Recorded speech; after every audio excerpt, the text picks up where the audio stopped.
Aujourd'hui, 15 février 1910, on nous promet des changements à l'alignement, on voit une mise à jour du classement et on passe à travers les résumés du match Renfrew canadien.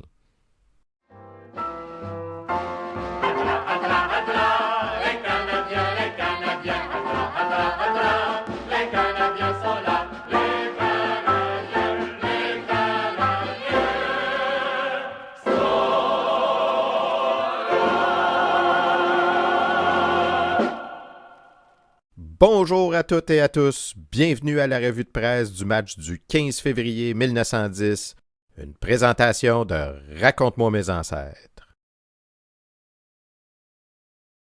15 février 1910 où le Renfrew rend visite aux Canadiens au Jubilé de Montréal.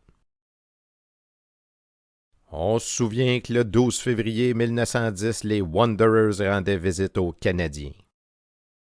Après un début de période assez égal, alors que la marque était de 3-3, l'arbitre Horner va envoyer Jack et Skinner Poulain à la clôture dans une décision douteuse.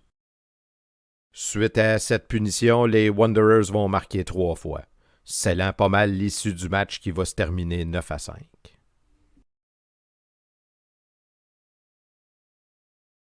Entre-temps, qu'est-ce qui s'est passé dans le monde du hockey?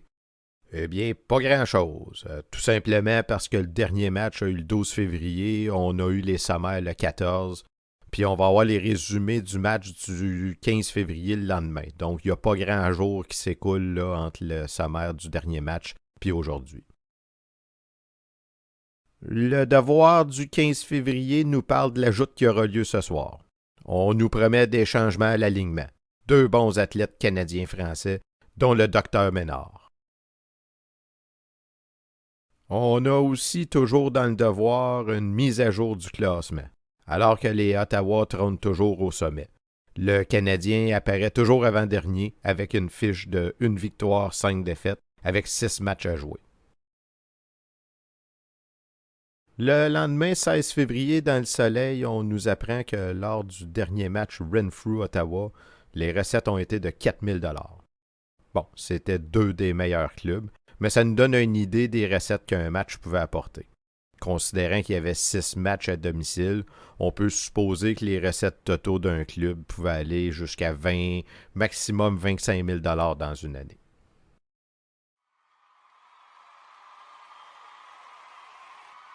Le match a eu lieu le 15 février, mais on est dans les journaux du 16 février 1910.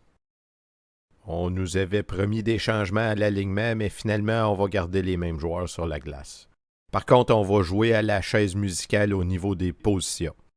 Pitt va prendre le point et Jack le couvert, alors que Poulain et Lalonde vont encore changer. Lalonde va occuper la position de centre, puis Poulain va être rover. Les foules des derniers matchs au Jubilé étaient assez peu nombreuses, en bas de 1000 spectateurs, mais probablement qu'avec la visite des vedettes comme les frères Patrick et Fred Taylor, la foule était d'environ 1000 à 1500 spectateurs. Pour ce qui est des arbitres, il y a quelques noms qu'on commence à reconnaître. Il y a les umpires, messieurs Guilbeault et Hogan. Les chronométreurs, messieurs Lacoste et Martel.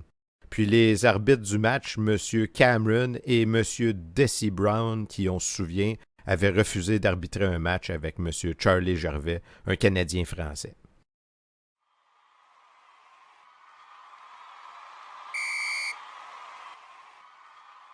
Les conditions étaient idéales pour la joute de hockey d'hier soir au Jubilé.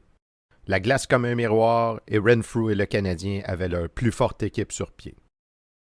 Les quelques 1200 spectateurs s'en sont retournés satisfaits de leur soirée, car la partie fut une des plus excitantes de la saison. Le jeu fut rapide et soutenu jusqu'à la fin. Même s'il y a quelque chose, les joueurs luttèrent avec plus d'acharnement durant la seconde que durant la première période. Lalonde, pour sa part, se distingua d'une façon particulière en comptant 4 parties pour les Canadiens.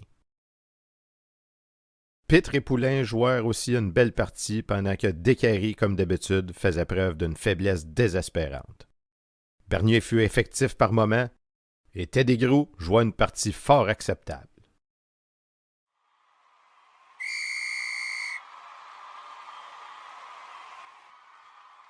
Taylor fut comme toujours l'étoile des millionnaires. Ses courses sensationnelles furent le point saillant de la seconde mi-temps. On aurait cherché en vain un point faible sur l'équipe des visiteurs. Il n'en est malheureusement pas de même chez le Canadien. Bien que tous semblaient avoir mis leur cœur dans la partie, le jeu de Décarie ne cadre pas avec celui de ses coéquipiers. Lalonde joua à merveille à l'attaque, et le travail de Poulain fut de toute beauté. La Violette, au cours de la deuxième période, accomplit un exploit digne de mention alors qu'il fit une grande course, enlevant le caoutchouc à Taylor et le glissait dans les buts de Lindsay. Une dispute s'éleva entre les chronométreurs au cours de la seconde mi-temps. Alors que le score était de 4-5 en faveur des visiteurs, le jeu fut interrompu pendant quelques instants pour permettre à M. Martel de se procurer une autre montre. Celle qu'il avait marchait pas au cri de M. Lacoste qui protesta. Lindsay dans les buts joua une partie au-dessus de tout reproche et la victoire du Renfrew peut lui être en grande partie attribuée. Les arbitres Cameron et Brown donnèrent satisfaction et leur tâche fut comparativement aisée.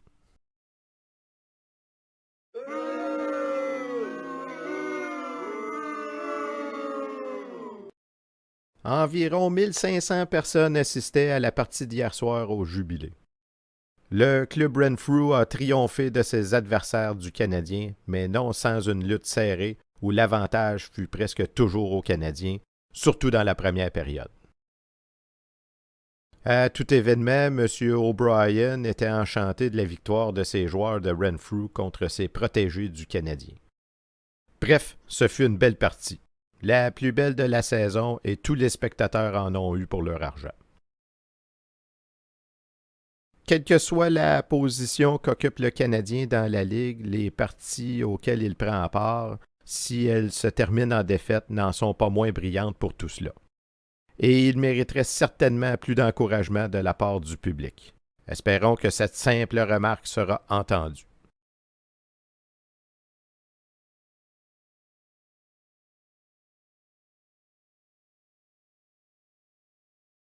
Encore une fois, l'individualité aura eu raison du Canadien, portant leur fiche à 1 victoire, 6 défaites, avec 5 matchs à jouer à la saison.